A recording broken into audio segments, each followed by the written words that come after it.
when you were starting to make music, what would have been the touchstone influences that got you to want to actually make music? I'll have to say Tribe and Dog Pound, Snoop and them. And just, it was, when you at that point of discovery as a kid and you're seeing these new ways of doing things, these new ways of rapping, like the way hieroglyphics were rapping at the time, it was completely new. Yeah. The phrasing was different. Yes, the the bending of words. Absolutely. Me and Eminem, we sat on the phone about an hour talking about Hieroglyphics Crew, like how those words, and we were trading. Yeah. Like their lyrics on the phone. Yes. Like, do you remember, man? Yeah. Like they sparked so much.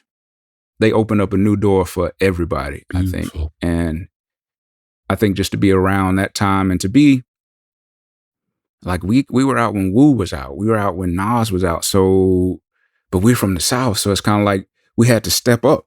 Like, I think that was the best blessing. I know people look at the footage of us winning the Source Award and what I had to say on stage, like, oh, it was messed up there being booed. But I think that was the biggest blessing for us to have to just be better. Yeah. Have to fight and really prove that we were really in to what we were doing. And I could understand how they may have taken, first album is just, just some Southern, riding around, Cadillac, smoking and eating chicken wings, kind of stuff like that. But it made us have to be better because we were on the road with Wu. We were on the road with Redman. We were opening up for these people. So we got that schooling, so we had to become better. What's interesting about it too is that you did become better, but you didn't become at all like any of them. It really was completely original. And I think that's the reason why it still holds up to the test of time is I don't know anyone who's really made music since like the music that you made. It's very unique. I would have to say that is because of the dungeon, like the kind of our incubator. Like the dungeon was basically a house with us, Goody Mob, PA. We were all in a basement, drum machines, house speakers, dirt, no walls, actually dirt where the furnace and all that kind of stuff was. And that was a place where you leave your job, leave school, you'll come down there and you might smoke, you might talk about issues, but you rapping. So I'm trading verses.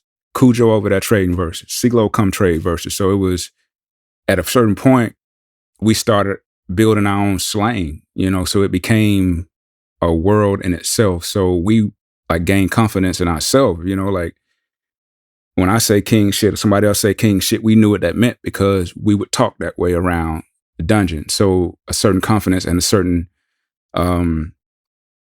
building of our vocabulary and building of our own styles. It was like we were creating this own world. So by the time it hit everybody else, it may have sounded like something else, but we were influenced by everything. Man, there were times where I sounded Souls of Mischief My very first rap that I remember writing out of high school, it sounded Q-tip-ish. You know what I mean? Because that's what I'm listening to. Yeah, it makes sense. You hadn't really found your own voice yet. But you developed your skill as a writer, doing it like him to find your way in. Yes. And then eventually it's like, oh, well, that's more like him. And this other way is more like me. Right. Yeah. I recently was at a club in LA, in this place where, indie bands play, like, first few shows you've ever played. And I saw a band and I saw them perform and they came and asked me what I thought after the performance.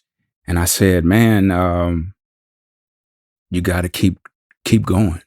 You got to keep doing it. Because it's like, yeah, man, we've been trying to decide if we should wait till we get a deal before we do shows. I was like, no, because your training ground lets you know what you are. Yes. Who you are. Of course, you want to sound like everybody you love. Yes. But in the end, you really don't. No. You know what I mean? You don't. But you don't get to that point until you've put it out there and you've heard yourself sound horrible, or you've heard yourself sound exactly like something, but not as good as what you love. Yes. it takes that time. So a lot of our proving ground were in the dungeon. Great. You know, we didn't do a lot of shows, to be honest. It was, and it took me, and to that point, it took me a while to learn how to perform, actually. I mean, I could write. I was more of a writer, but even if you listen to the first album, I couldn't even enunciate or say my words, you know, like I wanted to, because those muscles weren't built, you know, and people don't understand that performing, even vocally, it is a muscle. Yeah. And you have to exercise it. And the more you exercise it, the stronger you get. The more you are in front of people, you know what works, what doesn't work, and you can play with that and bring it back into your writing. And you have more confidence in your writing. So all those building moments are important to find your voice. Absolutely. And there's really no shortcuts. It's not. You just have to do the work. It's not, and it's hard. It's very hard. I remember times where Rico Wade, there would be times where I would come down and I say, Rick, check this out. And I would bust a verse for him, blah, blah, blah. And he would just get up and walk away. Not say anything. And I was like, fuck wrong with him? You know what I mean? You know what I mean? Like, damn, this shit kind of disrespectful, you know what I mean? But it took me a minute to realize that wasn't it. Yeah. And then I remember one time I maybe had smoked a joint and then went in the booth, and I was kind of out of it. And I just started rapping with my normal voice, like my speaking voice. And Rick said, that's it. And that was it. Yeah. It's amazing how those breakthroughs happen almost when you're not really looking. You know, like when you're not paying attention, something happens. You got to move out the way. Yeah. Yeah. But you got to work for moving out the way too. You got to absolutely. You know what I mean? You can't move out the way so far that nothing happens. Yeah. So you have to work hard and then wait for that moment when it's like, there it is. Yeah. You know, and be open to recognizing it when it happens. Yeah. But community, man, like, yeah.